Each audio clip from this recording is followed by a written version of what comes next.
Hey, buddy. How are you? All set? Everybody ready? Sure. All right.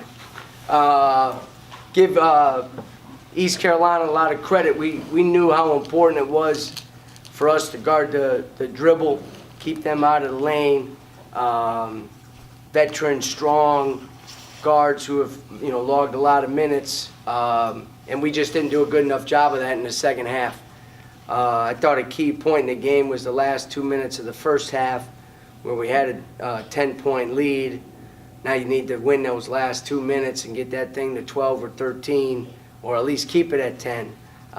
Gave up a basket, then we had a turnover. They cut it to 6. We made a basket to put it up by 8.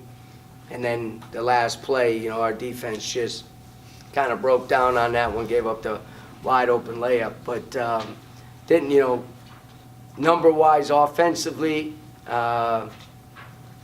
other than the turnovers, if we shoot 46%, 53 from the 3, 83 from the line, and out-rebound a team, we're going to be in good shape. Unfortunately, our defense was not at the level it needed to be at in this league when you're playing high-quality players. Obviously, Tyson is going to end up as maybe the all-time leading scorer in our league. Got to do a better job on him. Barkley makes a couple threes, because he made some drives, and so that's what happens. You make a couple shots around the basket looks a lot bigger. So we didn't defend well enough, and we had some opportunities to stretch the lead and just weren't able to do that. So disappointed, but obviously not discouraged. You just got to keep getting better. We've had some good basketball from some guys. I think the freshmen are playing good. It's good to get Peyton out there, obviously very limited, but that will bode well down the road for us.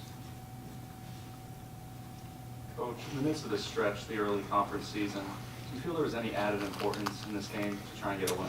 Well, I mean, with what, 5 out of the first 6 games are against the, 5 games against the top tier teams, then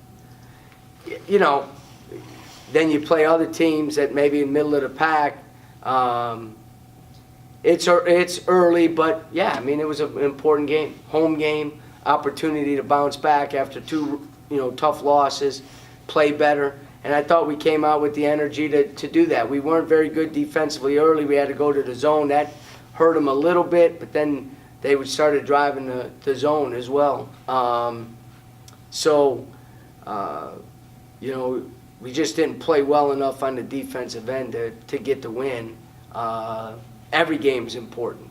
For us, it's definitely going to be a process of understanding where we're at and what we need to do to get better. We got some habits that we need to break that are not habits that help you win quality games, and that's all we're going to face from here on out. Coach, when you took this job, you knew it was going to be a process. Mm-hmm. If fans are out there looking at the schedule going, after 9 going, where's the win the rest of the season?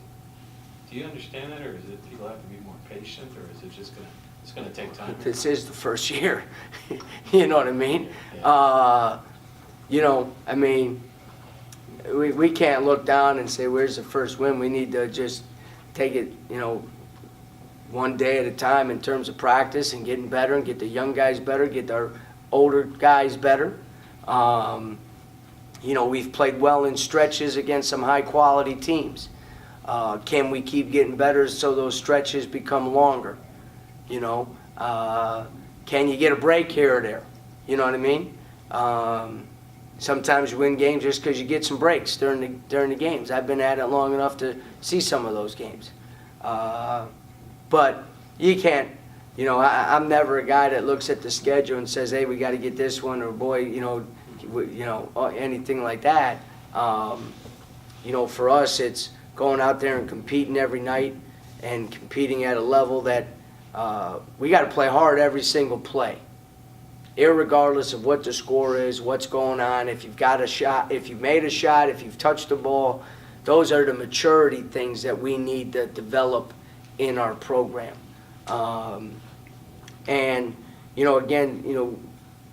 Can't ask more of the 2 freshmen because they compete every play, every single play. So that's good. And they're getting better every single game now. So we got some other guys that obviously need to continue to do the same. Coach, Isaiah Madison got his first start tonight. What are you seeing from him, and what more do you want to see from him? Well, you know, I think the one thing is we need better defense out of Isaiah, you know, and he knows that. And if we go to him, we need production. We need production. We went to him. At times he produced. But we you know, he's in there because he's a better offensive player. So, you know, can't be 3 for 8 probably. You know what I mean? But again, you know, to go back to your question, this is the first time ever he's been put in that situation, ever, in his life. Not just as a college player. And he's doing it, we're asking him to do this after 3 years of never being asked to do that before. And now he has to go out there and do it.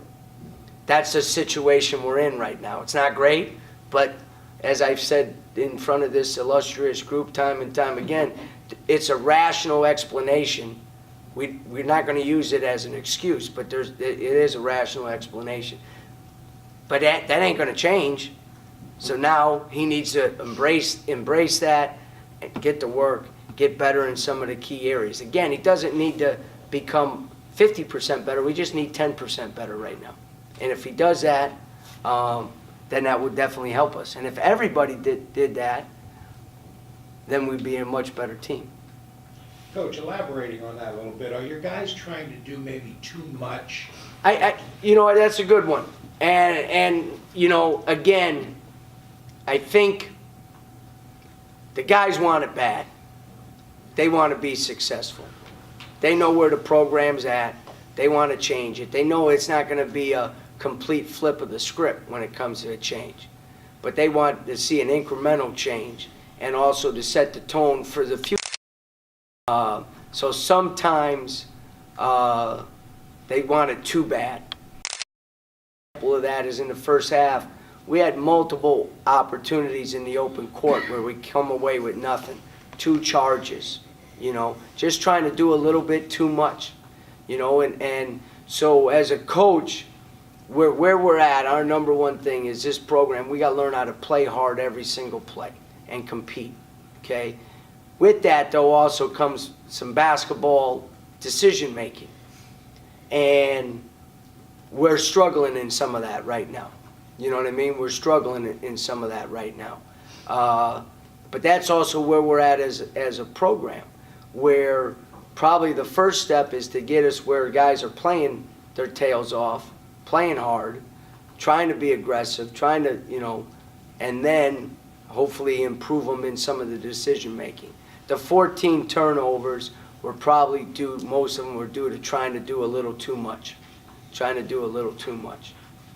You lost at SMU. Is a game like this in some ways tougher than that because it's there, or you feel it's tangible? Well, you know, the one thing I said, am I disappointed? Yeah. But knowing what we faced this year, there's no discouragement at all. And there's a big difference between those two. You know what I mean? So, yeah, I'm disappointed. Because, again, you know, hey, the quicker turnaround, we don't get out of SMU at night like we were supposed to. We got to fly the next morning. We don't get back till 4 o'clock because of weather and plane issues and different things like that. Again, rational explanation, but not an excuse. I mean, it puts you in a tough spot. We only have 1 day of practice then, because you can't practice after a day like that. So we just watch film. Disappointed in our defensive effort. I'm actually pleased in a lot of ways. Other than the turnovers, I'm pleased with the offense. Again, 46%, 53 from the 3, 10 to 12 from the free throw line. Down the road, those numbers are always going to produce wins for us. Always. Is it important to be, you know, philosophical at this point? I mean, great, here comes Wichita State. I mean, it could be the kind of thing that could eat kids up, eat a coach up, but obviously your experience as a coach has taught you Yeah, I've been through this twice, so I'm good. I'm good, you know, and the key is, you know, you have to be, if the guys aren't ticked off, then you got bigger problems, you know what I mean? But you got to help them get off the floor and get back to work. The only thing we can do is establish what this program's all about, and that's going to work every single day and getting better every single day. The other thing that's really important is building that connectiveness amongst the team. And that's a challenge.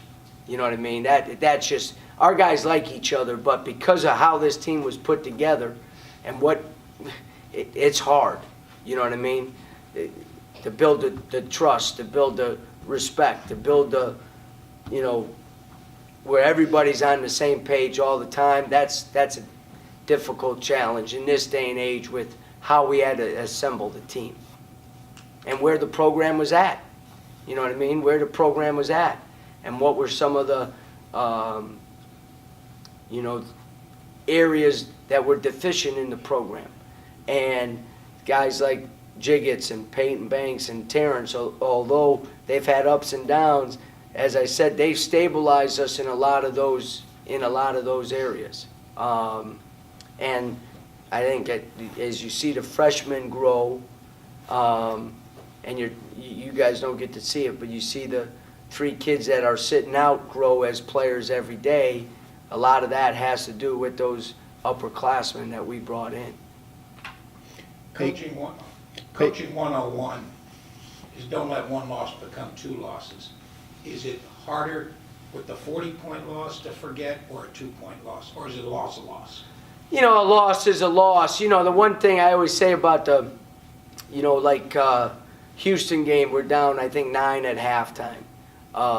SMU, the first half, you know, here's the thing that is disappointing. First half against SMU, defensively, we were off the chart. We guarded them. We guarded the dribble. We guarded the ball screen. We rebounded the ball. We had 3 turnovers in a 2-minute stretch that turned a 2-point game into a 10-point game. The problem is with like a 30-point loss or a 40-point loss, you're down 10 at half. When you go into the second half, if you break every half down into 5 segments, 4-minute segments, if you lose in that segment 8-4, you bring them into the huddle and say, okay, we lost that round 8-4. Not that big of a deal, 4 points, right? Well, if you do that every round, which you do sometimes against a good team, you lose 40-20. And that's what happened on New Year's Eve. You know what I mean? And sooner or later, depth, experience, connectiveness of the team and talent over 40 minutes, that's what happened in that SMU game. So do you get over that relatively fast?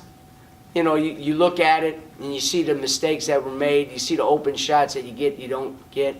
I always say that the 2-point losses are harder to swallow. No question about it. Harder to swallow. That's probably the longest answer for a simple question that you've ever heard.